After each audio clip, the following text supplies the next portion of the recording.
में आपका स्वागत है। और आज जो बड़ी लाइन में आप पद यात्रा निकाल रहे हैं, गड्डी गड्डी घूम रहे हैं, तो क्या उद्देश्य है आपका, क्या मकसद रहेगा, इस बारे में बताइए। ये आपको पता है कि मैं विधानसभा चुनाव जो है ये औरंगाबाद के नाम को वापस लाने के मकसद से इस चुनाव मैदान में हूँ। मेरी मंशा है कि मैं एक जनता का उम्मीदवार के तौर पे चुन के जाऊँ और सिर्फ जनपक्ष नहीं, कोई पार्टी नहीं, कोई नेता नहीं। मेरा ये एक वो रहेगा, कोशिश रहेगी, मकसद रहेगा कि मैं इस विधानसभा चुनाव में एक आज़ाद उम्मीदवार के तौर पे जाना चाहता हूं। और औरंगाबाद के नाम का जो तब्दील कर दिया गया तो फिर से औरंगाबाद का नाम किया जाए, ये बिल लाना चाहता हूं। और ये सारी पार्टियां जो हैं, चाहे उसमें कांग्रेस हो, राष्ट्रवादी हो, शिवसेना हो या एमआईएम हो, इन्होंने सबने ये तस्लीम कर दिया है कि ये शहर का नाम अब संभाजी नगर करना है, जो हमको बिल्कुल भी मंजूर नहीं। तो ये लड़ाई मैं अपने शहरवासियों की तरफ से लड़ना चाहता हूं और ये कोशिश करूंगा कि इस नाम को जल्द से जल्द हम वापस ला सकें।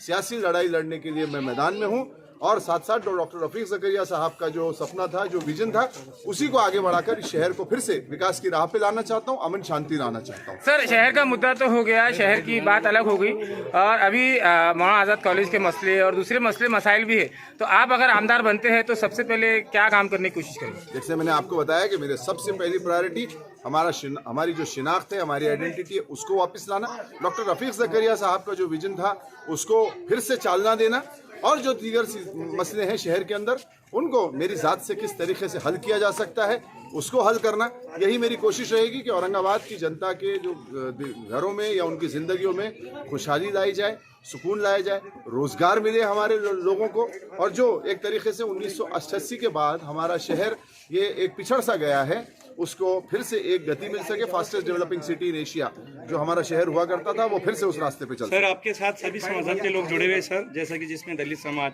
पिछड़े समाज, मराठा समाज, सभी समाज आपके संपर्क में सर? जी अल्हम्दुलिल्लाह, मेरा आज तक भी जो सियासी कैरियर रहा है वो सेक्युलर रहा है। मैं सेक्युलर गांधीवादी विचारधारा का एक कार्यकर्ता हूँ। मेरी विचारधारा जो फुले शाहू अम्बेडकर की विचारधारा है, जो गांधी की विचारधारा है, उस विचारधारा का मैं मानने वाला हूँ। और मेरे लिए जात पात धर्म ये कोई मायने नहीं रखता सियासत में। मैं इस्लाम धर्म को मानने वाला हूँ, लेकिन मेरी ये सोच है कि हमको इस मुल्क के अंदर सभी समाज, सभी धर्मों को आगे लेके चलना चाहिए। इसीलिए मैं सभी को साथ में लेके चलने की कोशिश करूंगा। आप देखते हैं कि मेरे साथ इस वक्त सारे समाज के लोग जुड़े हैं और इंशाल्लाह हम फिर से वो प्यार मोहब्बत जो हमारे शहर में था उसको वापस लाएंगे। सर, आपका निशानी बोल दीजिए और आपका बटन नंबर कितना होता है? देखिए, मुझे इस चुनाव में मुझे आपके सिलाई मशीन ये निशानी मिली है जिसका बटन नंबर 24 है, और ये सबसे लास्ट में बटन आता है नोटा के ऊपर वाला। मैं जनता से आह्वान करूंगा कि इस निशानी को आप अपने जहन में रखें और उस दिन 24 नंबर का बटन दबा के मुझे कामयाब करें, औरंगाबाद को कामयाब करें। Thank you.